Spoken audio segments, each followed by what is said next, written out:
et moi, c'est cette question que je voulais te poser.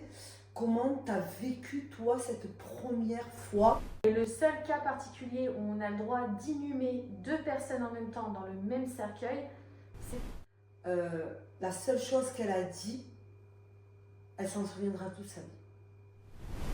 on se disait quoi?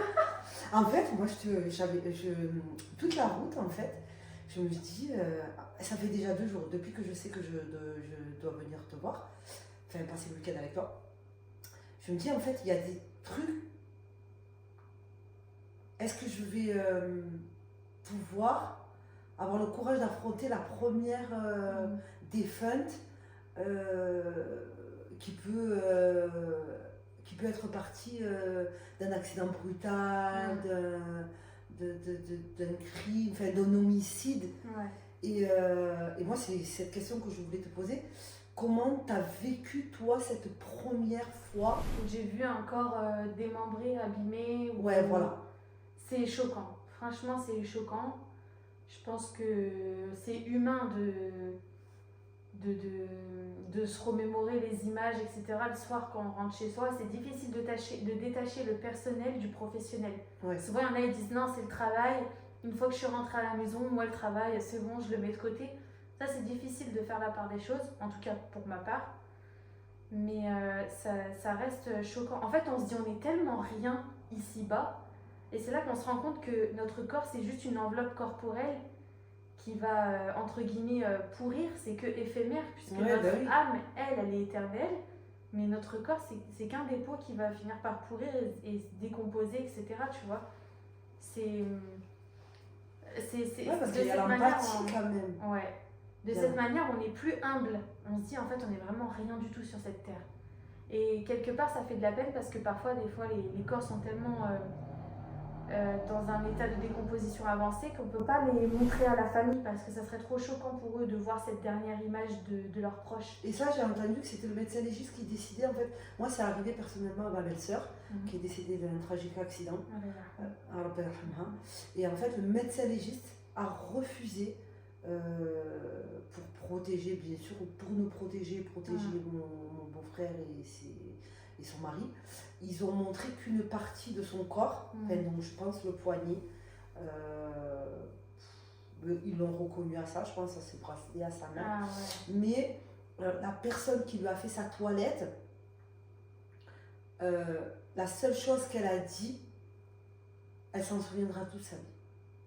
Elle a dit quoi? De ça. Elle a dit, elle se souviendra toute sa vie de cette image qui l'a traumatisée.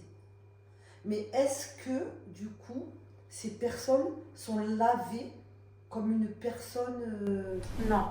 En fait, on ne va pas prendre le risque, nous, laveuses, de se mettre en danger pour pouvoir laver un corps, puisqu'en fait, le corps a déjà contracté des bactéries et des maladies peut-être infectieuses.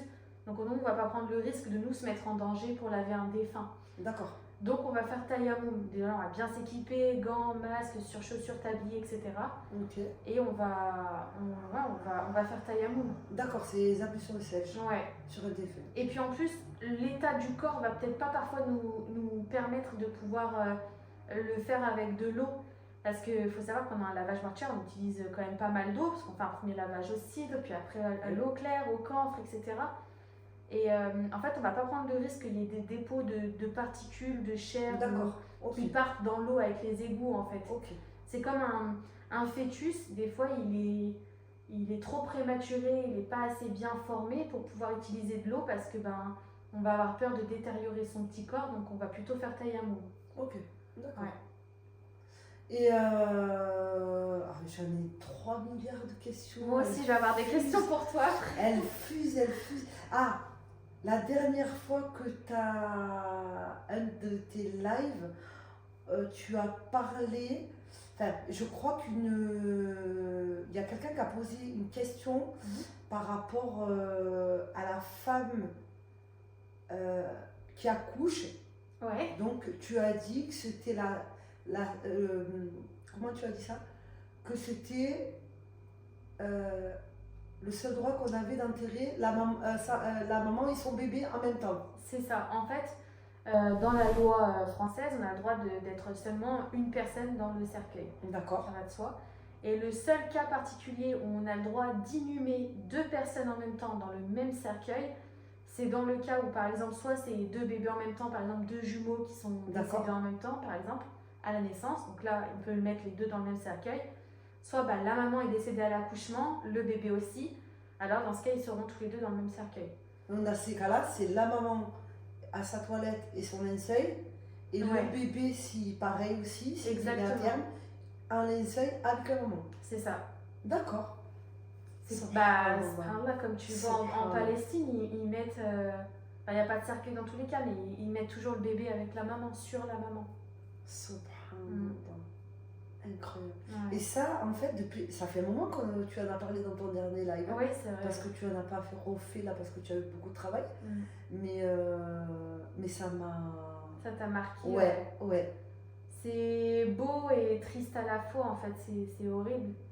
Quelqu'un qui perd son épouse et son bébé à la fois. Tu sais, des fois, il y a des situations où il y a la maman qui décède, mais t'as le bébé qui a survécu. Et donc, le papa, il se retrouve tout seul à élever ce bébé. Et des fois, c'est la maman qui reste, mais elle perd son bébé, elle est détruite à vie. C'est un deuil qui est difficile à faire parce que même si elle a d'autres enfants après, etc., elle aura toujours pour elle son premier bébé, ou tu vois. En fait, ce que je trouve dommage, c'est qu'on ne fait pas assez. On ne valorise pas aussi le deuil périnatal parce que souvent on laisse ces bébés aux oubliettes, alors que non. Ils ont existé, il faut leur donner un prénom, il faut leur en parler, il faut en parler à la fratrie. Tu as eu une petite sœur, tu as eu un petit frère, etc. Il faut les faire exister, ces bébés. Et d'ailleurs, j'ai un petit clin d'œil à toi, ma sœur. Une sœur qui s'appelle Jeanne, qui est psychothérapeute et spécialisée dans la psychologie de l'enfance. Et elle accompagne aussi les mamans dans le deuil périnatal. Elle est très à l'écoute et bienveillante. Donc elle accompagne les femmes et les enfants. Et s'il y a des mamans qui ont besoin vraiment d'être accompagnées dans ce deuil, même si c'est un deuil des fois il se peut qu'elles ont perdu leur bébé, ça fait déjà 10 ans, mais elles n'ont jamais réellement fait leur deuil, tu vois. Mais moi j'ai perdu mon fils Hamza il y a 13 ans, ça fait 13 ans le 14 septembre. Il avait quel âge? J'étais enceinte de 28 semaines. Oh là là. Ouais. Et maman a refusé.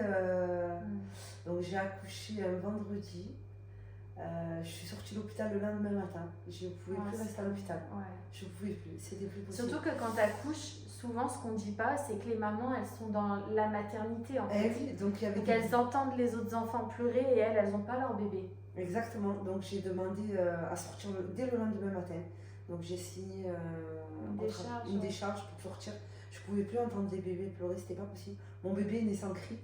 Ouais. Donc, moi, les sages-femmes, je les connaissais parce que j'ai eu tous mes bébés dans cette maternité.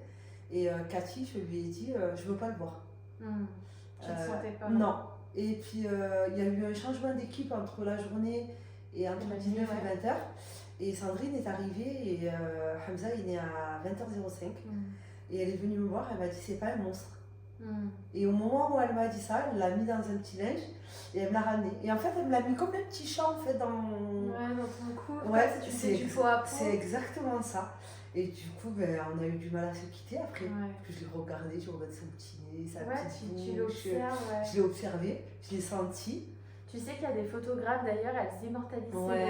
Je regrette. Non. Oh, je regrette parce que Carole, qui est la secrétaire du service maternité de l'hôpital de Cavaillon, je suis allée la voir il y a 2 ans. Et je dis, Carole, j'aimerais bien le voir s'il te plaît. Mais c'est pas une photo lambda, tu vois, une photo qu'ils ont pris comme ça. Ça fait plus radio en fait. Ah ouais. Tu vois, donc tu vois pas. C'est médical quoi. Ouais, c'est ça. Et je comprends pas en fait. J'arrive pas à comprendre pourquoi ils ont fait que j'ai envie de. Mes enfants ont besoin. Parce il existe dans nos vies. Bah oui. Il est inhumé, il est dans notre livret de famille. Donc Hamza, c'est quelqu'un qui a grandi dans nos cœurs en fait. Bah oui. Inch'Allah, tu le retrouveras. Ouais. En fait, un de mes tontons de cœur, quand je suis remontée de la chambre funéraire de l'hôpital, maman n'a pas voulu en fait, je suis descendue. Il y avait ma tante de cœur, maman, et elle m'a dit, au moment où elle l'a sortie de la petite housse, ils l'ont mis dans une grande housse d'adulte en fait. Ah ouais. Ouais, c'est Bref. Et du coup, au moment où elle l'a sorti, elle m'a dit s'il te plaît, retourne-toi. J'avais pas cette quwa aujourd'hui, j'avais pas cette force qu'Allah subhanahu wa ta'ala il me donne aujourd'hui. Et grâce à Allah subhanahu wa ta'ala et surtout grâce à toi en fait. Parce que tu m'as donné. Oui, comme j'ai dit la dernière fois, oui, tu es une sabba, sûr, certain. Mais dans mon cœur, tu es une chama en fait, Noémie. Mais vraiment, sincèrement, tu m'as donné une. Je sais pas en fait, tu sais, Allah subhanahu wa ta'ala en fait, il m'a dit, ok Leïla, ça y est, c'est maintenant, tu dois y aller. Mais toi, tu as ouvert la porte et tu m'as poussé. Tu m'as dit, ça y est, c'est bon, on est là, on y est, il faut que tu y ailles. Et je te promets que quand les deux premières toilettes que j'ai fait en solo, il n'y a pas eu un brin de peur, il n'y a pas eu un brin de confiance. Oui, il n'y a pas eu un brin de doute. Il n'y a pas eu. La seule truc que je ne sais pas faire encore aujourd'hui, c'est y aller, sortir mon corps. Tu sais, la manipulation. Tu vois. Généralement, tu as souvent des agents funéraires qui sont là pour t'aider et donc, te mettre le corps en place. C'est ça. Pas très grave. Mais en fait, dès qu'elle est sur la table, la personne, elle est encore en hausse. Donc on y va. Tu prends les rênes, ça y est. Ça y est. Ouais. Mais sans peur, sans ouvrir et me dire. Ouais. On ne sait pas ce qu'on va trouver.